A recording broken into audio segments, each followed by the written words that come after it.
Okay, we are now less than 1 week away from voting day. The date to vote is November 6th. I think that's the date all across the country. I know a lot of states had their primaries on at slightly different times. I live in Cuyahoga County, Ohio. Currently, at any time I might move because of where I find work next, but certainly I'm not moving before voting day. Probably not moving until next year at least. It's just who knows right now. But I did promise that I would read off the notes I took while researching the candidates and issues while filling in my vote by mail ballot. And so for this first time, this first video, I will do another in a couple days. I want to help everyone listening to my channel to vote conservatively, because that's really what we need to do right now. I do have a couple of notes about other states. I think I had specifically a note about Arizona. Let me see if I can find it. If Arizona. Okay, so in Arizona, Martha McSally is who to vote for if you haven't already. Forget what position. For U.S. Senate. For U.S. Senate. Okay, so if you live in Arizona, for U.S. Senate, vote for Martha McSally. For Ohio, there's also a candidate running named Dave Joyce, who is putting together a lot of work to help communities, help protect the Great Lakes, which we hugely depend upon and need to preserve the ecosystems in not only in Ohio, but in any of the Great Lake region states. And I did check him out. He looks pretty good to me. So Dave Joyce, I did not see him on my ballot, which was interesting. And I was pretty thorough looking. So, most of what I talk about here, and probably what I talk about because there's not much time left, and everyone in their respective communities, counties, states should be doing this research on their own. But for my own county, which is the only ballot I really have to go by in detail, Cuyahoga County in Northeast Ohio. For governor, the candidate to vote for is Mike DeWine. And the issue I particularly like his stance on is education.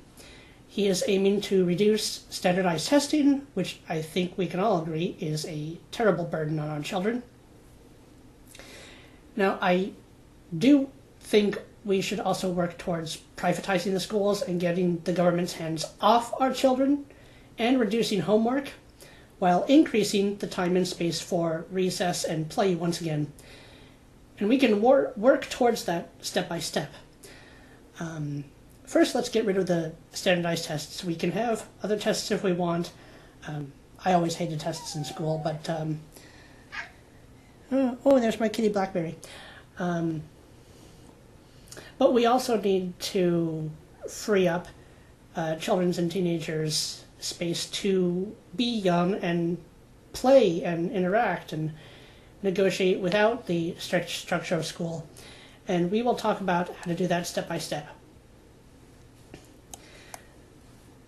In jobs, Mike DeWine aims to design, I quote from his website, design a matchmaking application that actually connects people seeking work to businesses who are hiring.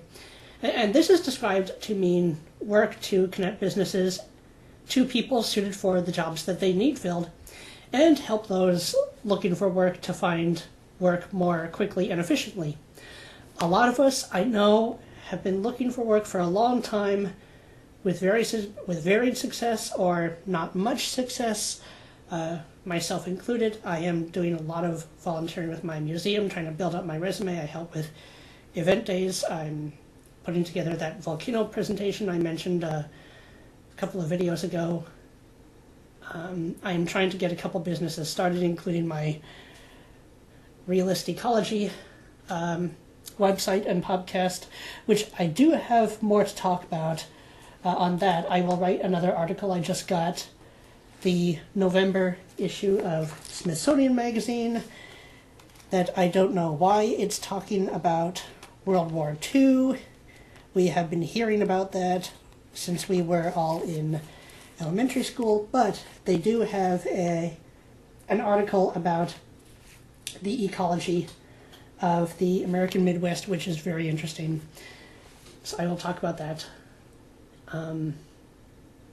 So I'm trying to get a small eBay gaming store going on, so I'm trying various little projects, but having a lot of trouble securing a paying job, and job searching month after month is really frustrating. I know a lot of us are in that position. So I like the DeWine and Husted administration's ideas. I think they're moving in the right direction. So for governor of Ohio, vote for Mike DeWine. We can work with him. We will have to actually participate and send letters and have discussions, but we can work with DeWine.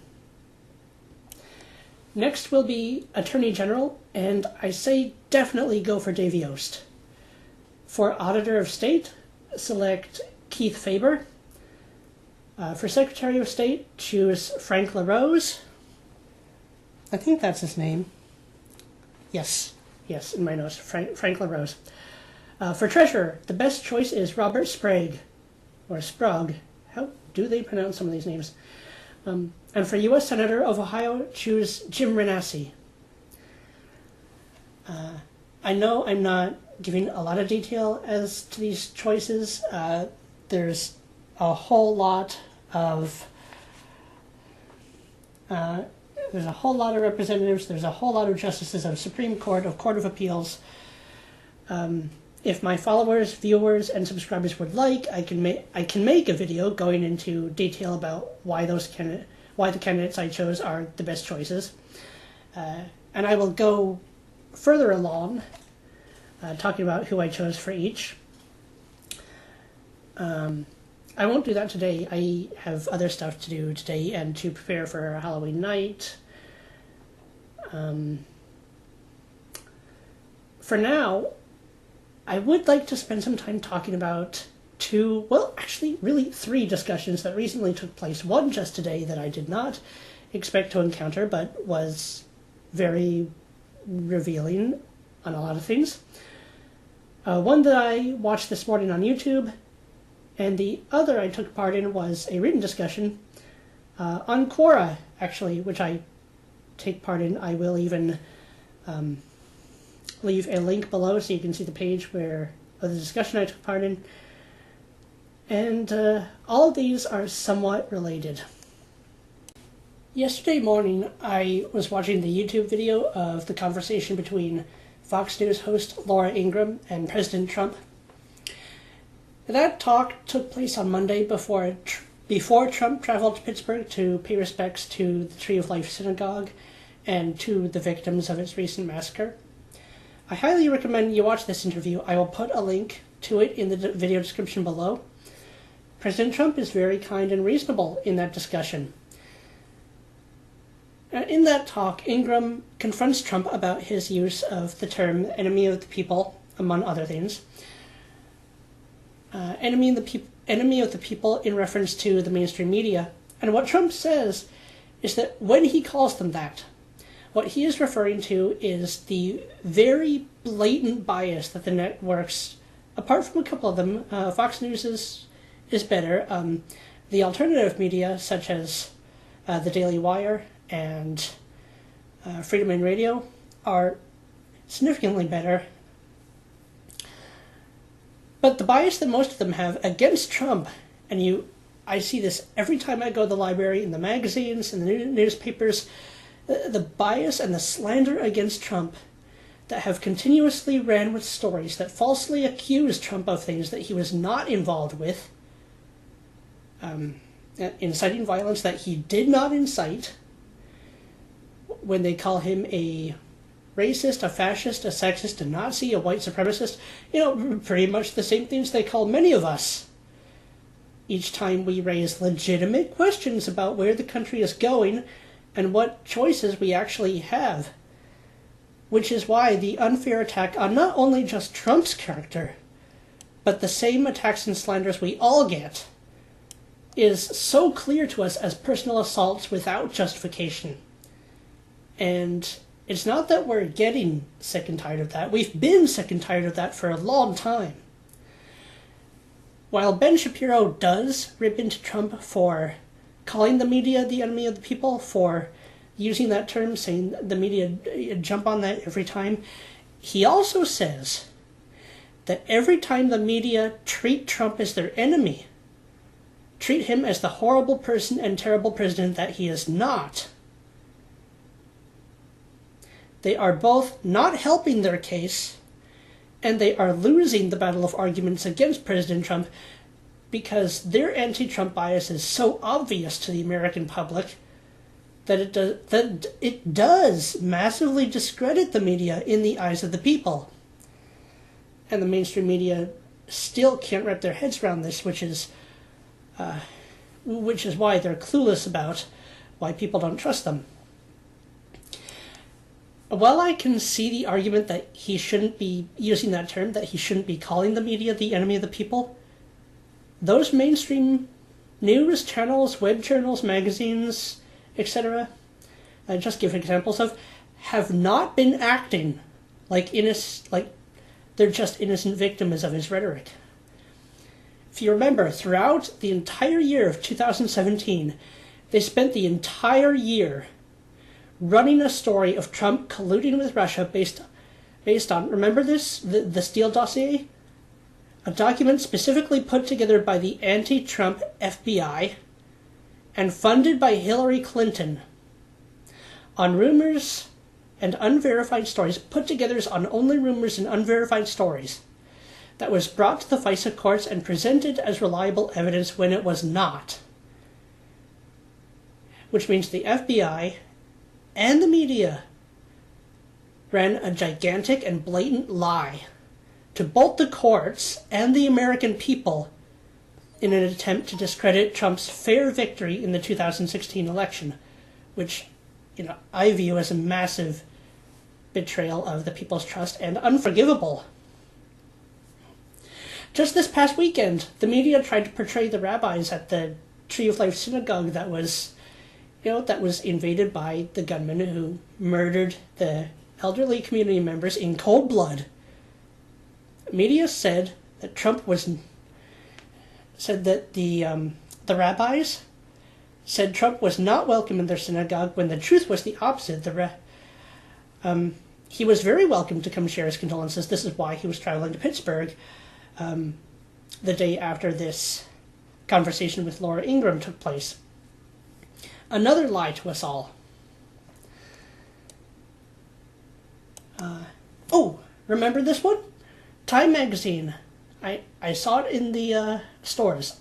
All of the Time magazine published one of their front pages this year as a doctored photo of Trump coldly standing over a 2-year-old girl, she was 2 or 3, crying at the American-Mexican border, standing over her cruelly, "Welcome to America," when in fact Trump had not been there. That picture was falsely created. That photograph never took place. The girl was only in tears because she was exhausted and scared because her own mother had abandoned the rest of her own family, to risk both her own and her toddler's life to cross the border illegally. This is what Americans are trying to put a stop to. Not only stop people from coming into the country illegally who, we don't know what they are. We don't know who they are. We don't know if, even if they're carrying some documents, we don't know if they're reliable. We don't know if they're trustworthy. We don't know the people's motivations. We get all these messages that it's women and children fleeing terrible situations to cross the border. This caravan invasion is mostly military-aged men. So, again, lying to us, and addressing this picture from earlier this year with the little tiny girl who was crying and in tears. Her mother very foolishly risked hundreds of miles of crime-infested desert with a toddler. You don't rationally put a toddler in that kind of danger just because you want to move to another country. That was the mother's fault and the mother's irresponsibility, leaving the rest of her family, I might add, leaving her husband and her other children, that caused her daughter's distress. That was not Trump's or the American people's fault in any way. Now, despite the fact that Trump does have a big and sometimes unrestrained mouth, although, he's not that bad, he has not advocated using violence against anyone. It was Obama and Clinton who have said to the American people, you are justified in using force to get your way, even if the reality and real-world evidence does not match your narrative. And variations of that message time and again. You remember the Ferguson effect, where a lot of the communities just trashed their neighborhoods. That was after Obama said that was okay. Even if the evidence proves that your narrative was wrong. Trump supporters are the ones who are playing very nicely. They're not shutting down leftist events. It's Trump's opposers who are shutting down free speech. And yeah, we've been sick and tired of this for a long time. And you know very well that if the Democrats ever win again in their current state of mind, if they retake Congress, if we have a Democratic Congress, free speech won't come back. It will never come back. They will not act decently. They will crack down even more on everyone's speech, on everyone's rights, to get their way. You know this as well as I do. They have shown it every single time that this is their full intention, that this is their motive. You know this. I know this. So over the past few days, I haven't seen it yet today, but I'm sure I will at some point, there's been this message about electing a Democratic Congress going around YouTube, and just off of memory, I wrote down this message. It says, "You're feeling the squeeze, costs are rising, the middle class isn't being heard," and they show the picture of a man next to maybe his wife and child, or hell, since the left's entire narrative is dependent on separating fathers from their children so that they can get the votes of single mothers, maybe they're just three people they put there for the picture. And repeatedly we've seen that their priorities are illegal immigrants' votes, not actually rebuilding the stable American family, which is what we need. Yeah, that's very likely the case. They just got three random people, 2 adults and a kid, and portray them as the middle class. The middle class is being heard in America. President Trump and the Republicans, though they could use some improving, they do need to get bolder, but they are working hard to bring businesses back and to bring back rationalists to the Congress and the courts. At the end of the message that's blaring all over YouTube is, we need a new Congress, but the truth is, no, we don't. We do not need a new Congress. We do not need a Democratic Congress. We need to keep our Republican Congress. Now, the American midterm elections are upon us. They are next Tuesday. If you applied for a vote by mail ballot and got one like I did, you'll be mailing in your ballot this week. If you are still unsure of exactly who to vote for, fill in the oval for the Republican candidates, keep the conservative Congress, and we can slowly but surely make conditions in America better. In New Jersey, so I have some other notes. In New Jersey, vote for Bob Hugin for U.S. Senate. He's a good candidate. He's a Republican candidate.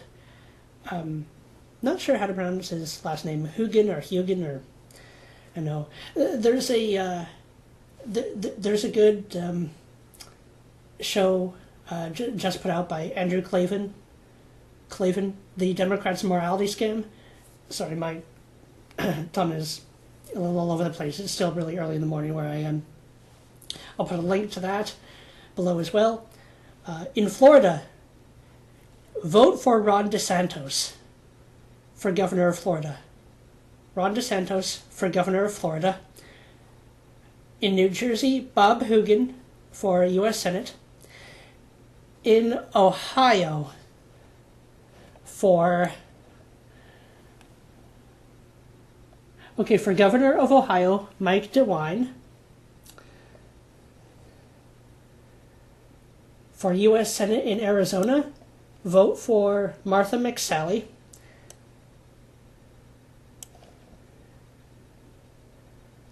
For Ohio, let's see, we just went over governor for Ohio. For Attorney General for Ohio, Dave Yost.